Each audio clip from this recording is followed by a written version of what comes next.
Salut les loups, c'est de nouveau Romy. Petit point avant l'ouverture des marchés US, puisqu'à 15h30, on a les US qui vont ouvrir et du coup, on va se faire ça ensemble.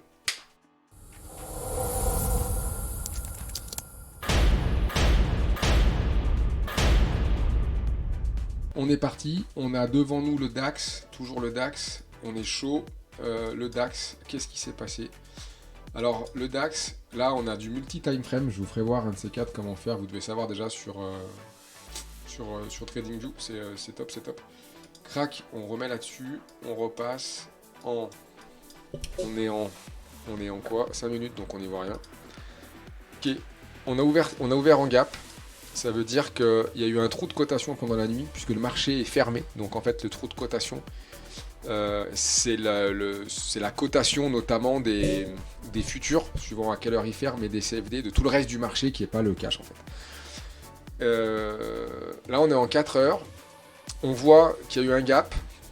On voit que ça a commencé à tricoter et en fait ça reste à tourner autour du prix d'ouverture. En fait, en vrai, il se passe rien. On se rend compte qu'il se passe que dalle.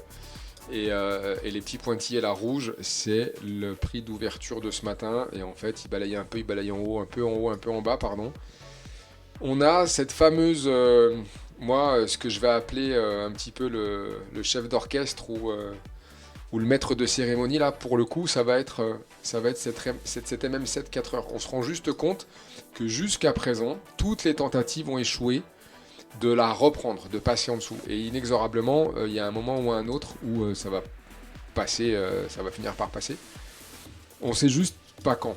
Là, moi j'ai juste essayé de borner. À chaque fois, ce que je dis, c'est la seule chose qu'on peut faire, c'est mettre des bornes et des limites là-dedans.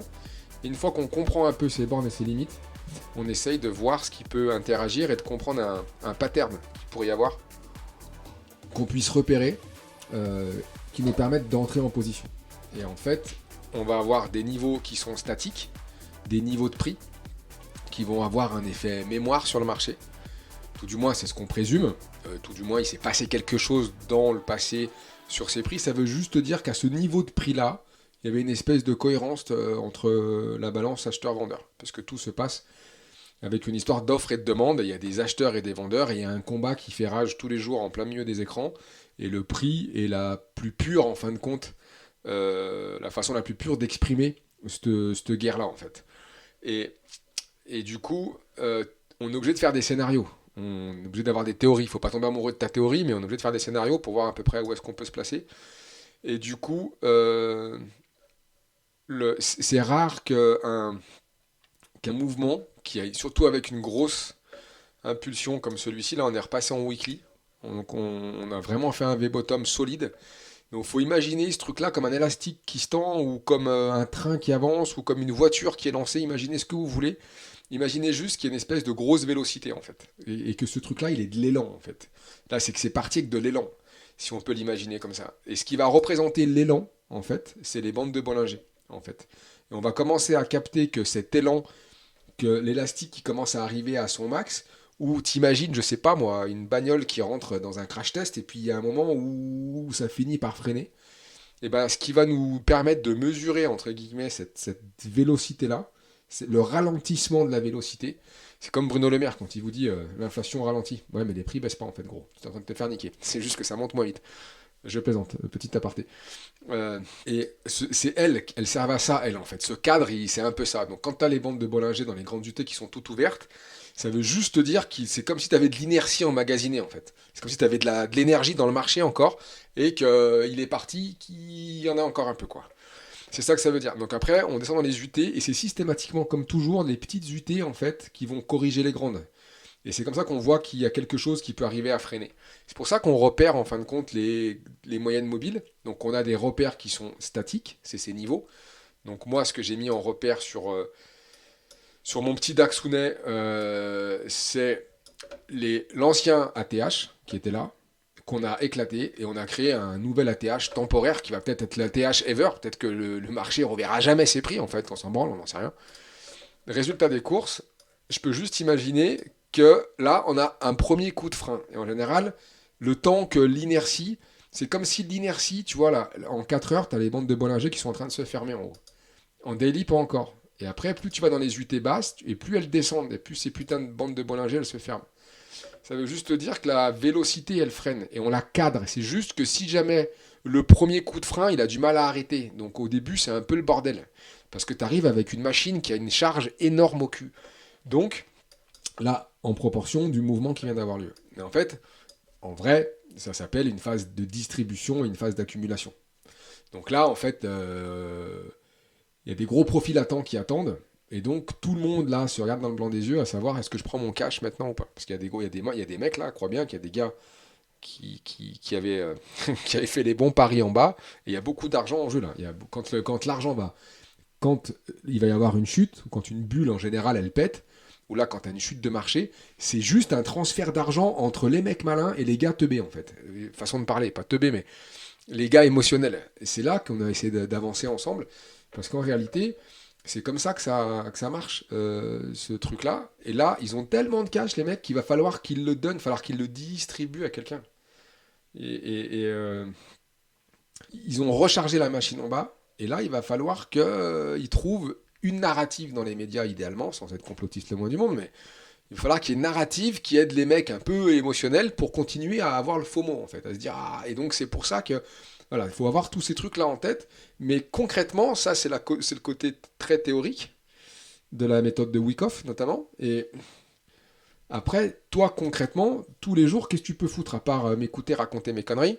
C'est juste constater que il y a des indicateurs qui vont être des moyennes de prix, des bandes de Bollinger, des moyennes mobiles, des trucs assez simples, qui vont juste t'amener à te dire, ok, le truc est en train de freiner. C'est juste ça qu'on peut voir.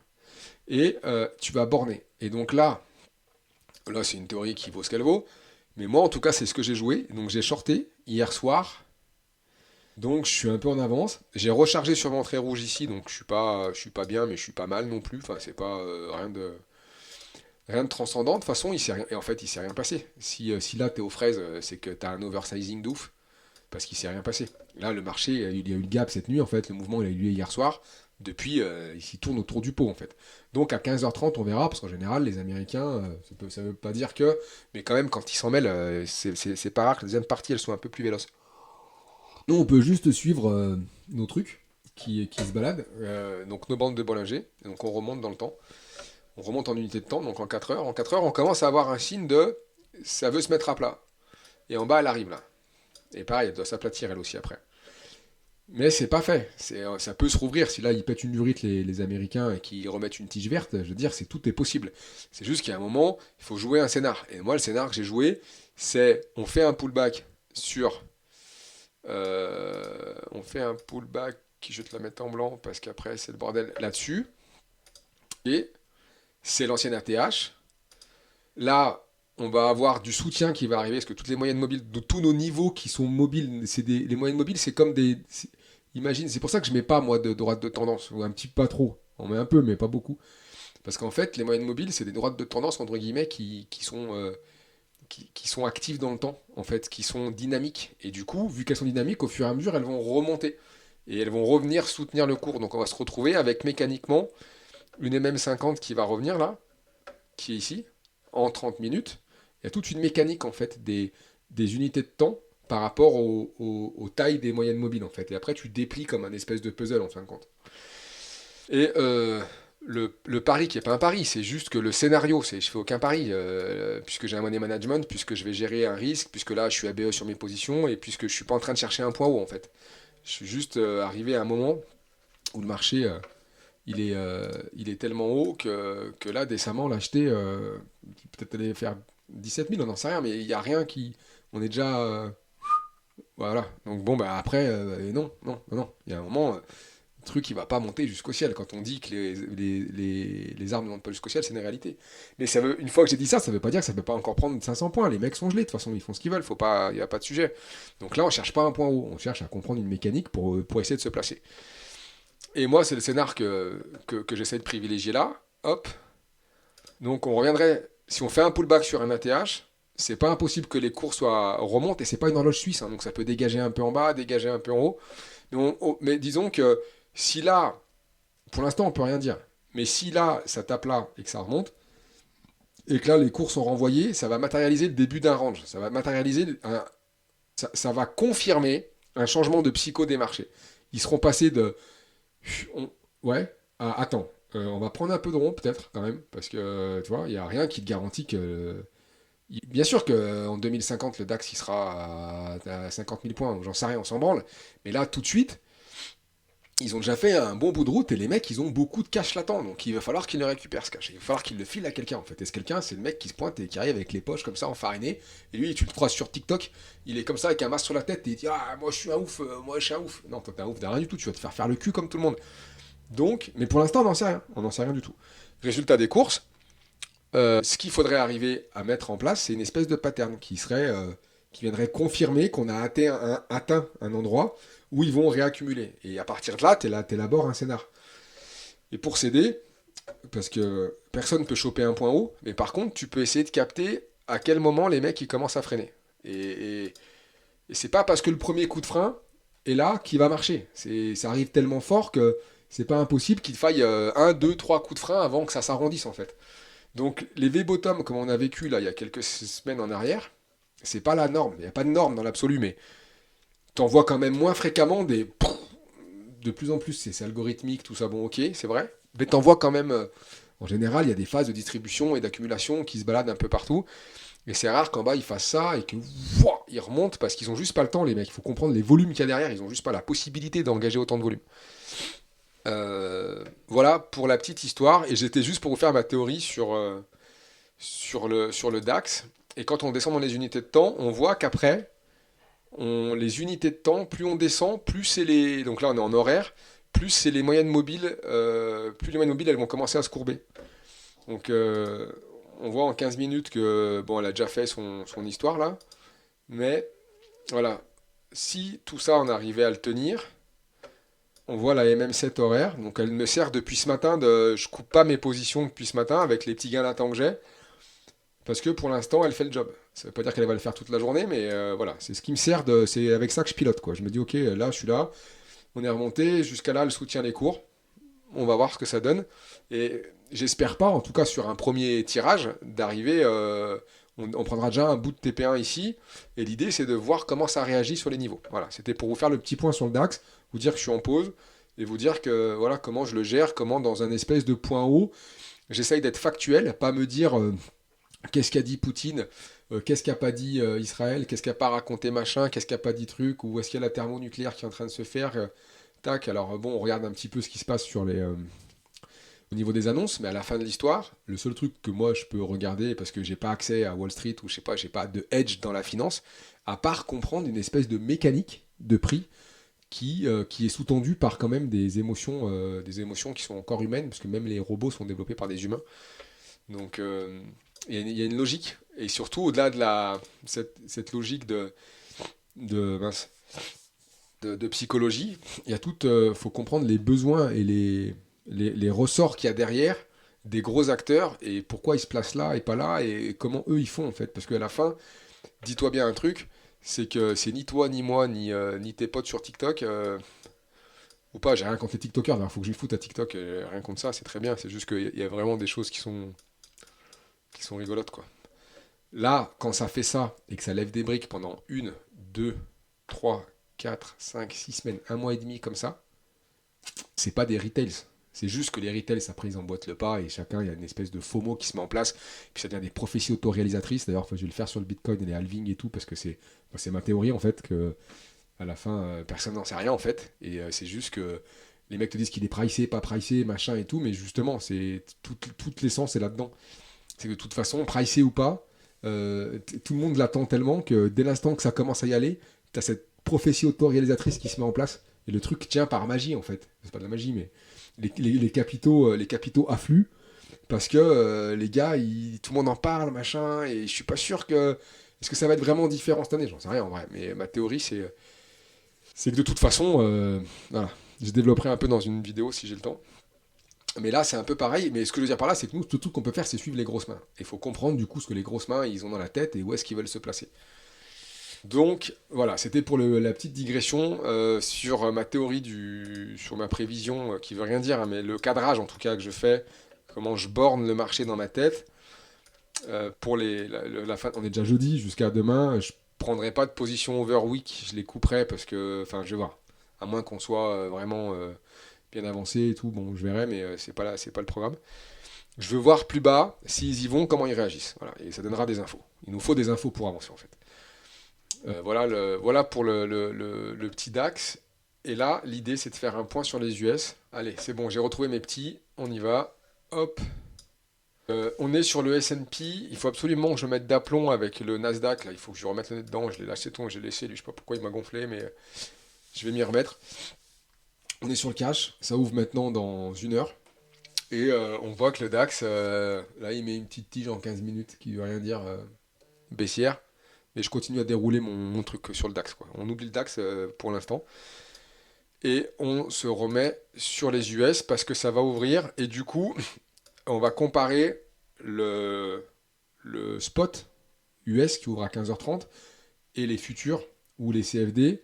Là, c'est un CFD qui est à côté, qui lui cote. Puisque si toi tu veux trader les US le matin, tu peux pas trader le marché spot. Enfin, tu peux pas trader les marchés spot par défaut, mais tu peux pas te baser sur des infos qui sont sur le spot puisqu'il est fermé. Donc, tu es obligé d'aller voir le CFD. Du coup, on est dans une config un peu similaire au DAX, sauf qu'il y a de la place dans les US. C'est ça qu'il faut se dire. Pour l'instant, on est là.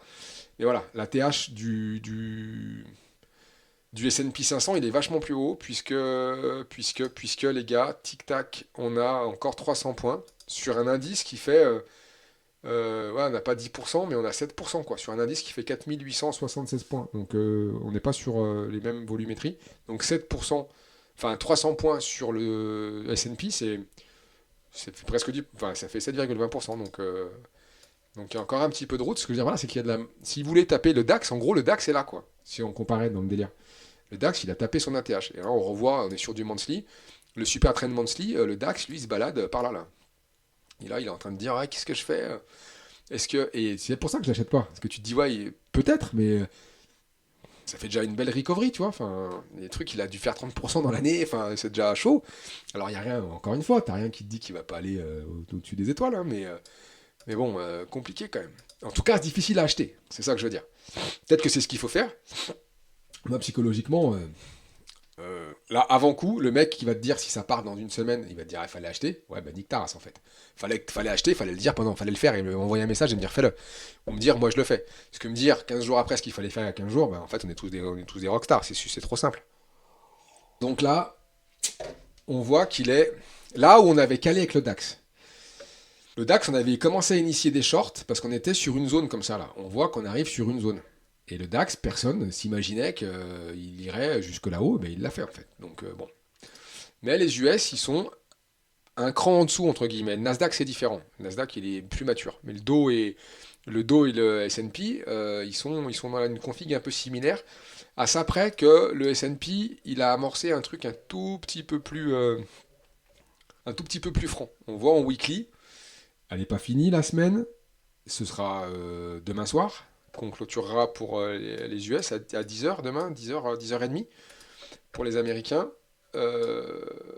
Et ça a la gueule d'un marteau. Il faut voir ce que ça va donner, mais si ça continue et que ça descend encore un peu, on a une figure de rejet quand même un petit peu du marché qui laisserait sous-entendre que on a rallié un point haut et qu'il y a une réaction. C'est tout ce qu'on peut savoir.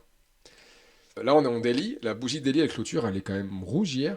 Et ce que je me suis mis dans le débrief ce matin, là, quand j'ai dans mes petites notes, si j'ai mis ici un petit trait blanc, c'est parce que ce serait la ligne enfoncée, idéalement, c'est ce que je me suis mis, 45, 4540, 50.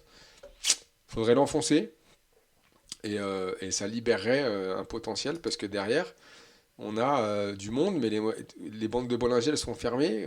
Voilà, on voit par rapport à mon histoire de frein et de vélocité, et de frein de la vélocité, les bandes de Bollinger, en weekly, elles sont comme ça sur le DAX. Là, on voit que c'est pas fermé, mais on voit qu'elles s'aplatissent. En daily, elles sont en train de se fermer. En H4 aussi. Donc, pareil, fin de l'année, c'est pas impossible qu'on aille se taper un espèce de ping-pong là. C'est un scénario possible. Après, ils peuvent aussi partir à la cave comme ils sont montés comme des débiles. Possible. Hein. Mais, pareil, il peut y avoir une zone de distribution là, d'accumulation, pardon. Enfin, je vous expliquerai les distributions accumulation, mais il peut y avoir une zone de range là qui se met en place. Après une grosse montée comme ça, c'est pas improbable. Qui s'appuie après pour partir plus haut encore en début d'année, on n'en sait rien. Mais pareil, là, les bandes de Bollinger, elles nous montrent que ça cale. Donc après, qu'est-ce qu'on fait? Si on part de ce principe-là, si ça cède ici, moi je suis pas fan de vendre comme ça les. Il y a un potentiel baissier, mais on a du monde rapidement en dessous quand même. On a les moyennes mobiles à 50 périodes qui arrivent, les bandes de Bollinger qui sont fermées, les bandes de Bollinger de 2 heures qui sont plates. On a une MM50 qui est. Il y a un peu de place, mais. Parce que rien n'empêche d'aller faire un espèce de petit excès là et d'aller récupérer.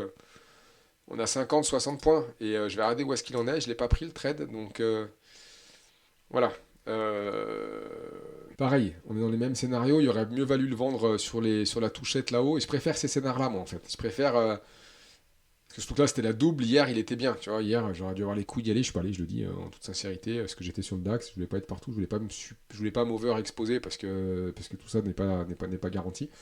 Donc j'avais un MM à respecter pour pas me foutre dans les choux. Mais en fait, c'était beau. Parce que une fois, deux fois, celle-ci, en vrai, elle est sur un gap et tout. Pour choper là-haut, c'est de la moulaga. Faut être chatard, il n'y a pas de sujet. Là, par contre, tu reviens, tes bébés, elles sont déjà plates. T'arrives sur. T'es sur zone, machin. Là, avec un bon setup, ici, là, ça rentre. En théorie. Je l'ai pas fait, en toute sincérité, je l'ai pas fait. Donc voilà un peu le topo. C'est bon, je l'ai chopé. On est bon.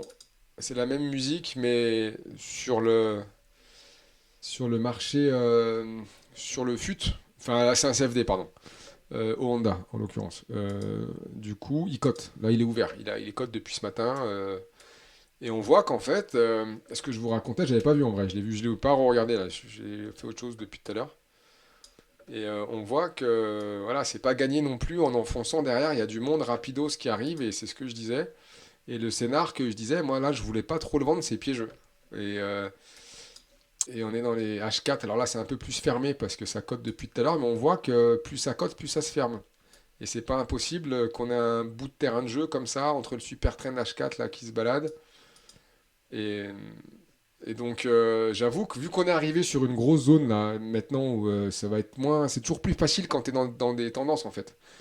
Et là, c'est intéressant parce que là, ça se met plus en place que sur mon DAX. Dans le principe, vu que l'autre il a pas voulu caler, là il a calé plus tard, cette espèce de taré, il a calé. On sait rien. Mais là on voit que on a quelque chose qui se met en place qui laisse présager que ça puisse, si je fais ça, normalement, non pas ça, oh nique ta race, ça et ça, voilà, on a un range qui se met en place, il commence à se borner. Donc à partir de là, euh, si, si c'est un range qui se met en place de. On a combien de points? 50 points. Ça fait un range de combien de pourcents ça? 1%. Ouais, bon, on s'en fout. Faut voir. On est en 4 heures. Ça peut mettre un range 4 heures, un peu plus, un peu moins. Et ça veut dire que si c'est ça, en réalité, si tu veux être un peu cohérent, il vaut mieux acheter en bas, vendre en haut, acheter en bas, vendre en haut. L'idée, c'est d'acheter en bas, mettre un TP ici, et au cas où ça parte, il continue, t'en sais rien. Parce qu'en fait, t'en sais rien. Et tu vends ici, tu te protèges vite, tu prends un premier TP, et si ça part, t'as un pied dans la soupe.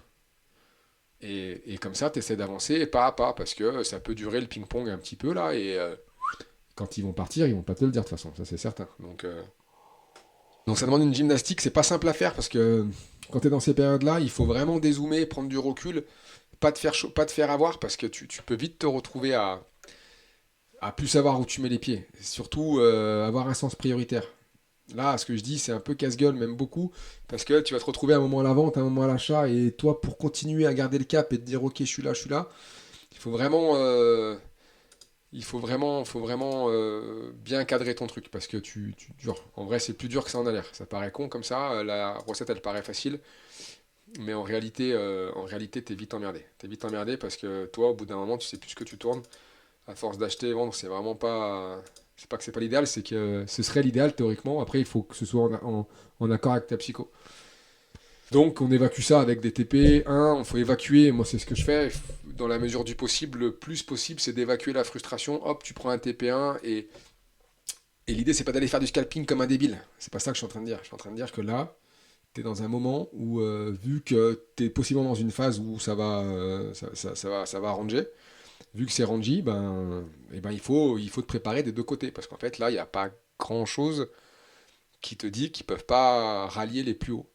C'est la grosse diff qu'il y a avec le DAX. Et c'est ça que je voulais vous dire. Et c'est un peu long parce qu'il faut mettre du contexte et tout. Et de toute façon, je crois que j'arriverai jamais à faire court, les gars. Je vais essayer de faire des shorts TikTok histoire de ramener du monde sur YouTube parce que c'est des formats qui peuvent être que un peu longs. Sinon, tu comprends rien en fait. Donc, vous mettez ça en x2 et puis en espérant que ça vous serve à quelque chose. Et, et ce que je voulais dire que oui, c'est que là, je suis plus sur cette approche-là parce que le DAX, il peut aller à 18 000 en vrai, j'en sais rien. Mais c'est juste qu'il a déjà atteint ses ATH. Il est déjà to the moon, lui. Il est déjà parti, il est déjà dans le cosmos. Alors que les indices US, je me méfie un peu plus parce que s'ils ont envie d'en faire un peu, encore, il n'y a rien qui les en empêche dans l'absolu. Et le DAX non plus, encore une fois. Mais au moins là, on peut encore borner. On a une borne au-dessus, quoi. C'est ça que je veux dire. Le DAX, il n'y a plus de borne. Au-dessus, c'est le soleil, comme dirait l'autre. Donc, voilà pour le S&P. C'est bon, je l'ai retrouvé, j'ai la bonne. La prochaine fois, je me préparerai un peu mieux.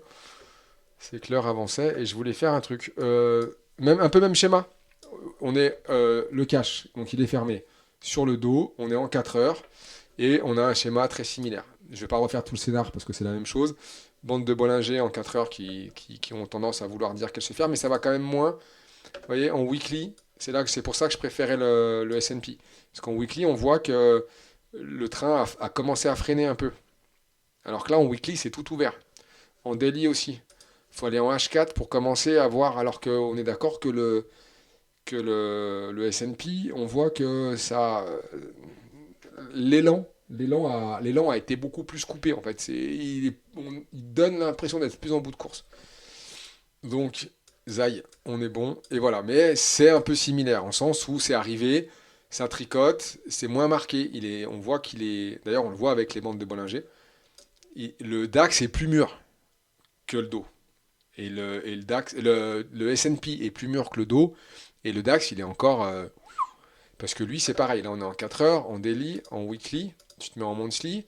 Il lui reste de la place encore pour aller chercher là-haut. Donc voilà, un peu même schéma. C'est ce que je voulais dire avant d'attaquer la séance. C'est que les US, on va voir ce qui se passe, mais il ne faut pas se faire surprendre. Parce que s'ils décident de faire comme les Européens et de se dire attends, pourquoi on n'irait pas nous taper les ATH, bande d'enfoirés, ben, en vrai, en vrai, il leur reste un peu de place. Même si ça paraît ouf, faut le prendre, faut le mettre dans un coin de sa tête.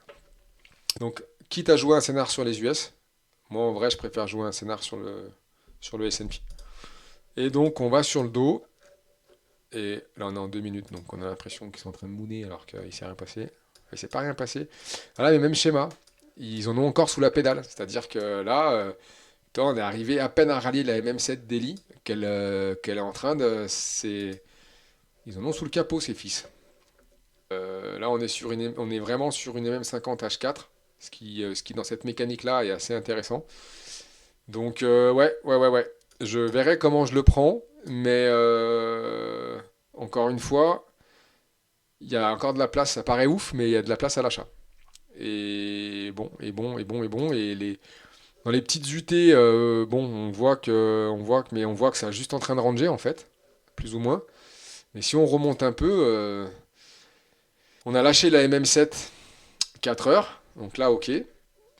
Mais de suite derrière, il y a du monde. C'est pas dit qu'il lâche l'affaire comme ça. Pas dit qu'il redescende comme ça, comme des. Pas dit que ça se dégonfle aussi vite que ça s'est gonflé quoi. C'est pas le scénar. Il n'y a pas de scénar privilégié. C'est un peu galère là. Voilà les petits loups. C'est un peu long. Ça fait 30 minutes. J'espère que ça vous plaît. Le format, j'en sais rien. Moi, j'essaie de vous partager ce que je fais. Et de toute façon, je suis obligé d'avoir un cheminement de pensée que j'essaie de vous expliquer. Sinon, c'est pas, pour moi, ça apporte pas grand-chose, quoi. Donc, bon, j'espère que vous y trouverez votre compte. Moi, je vous dis à plus tard et je vais me faire la séance américaine. Ciao!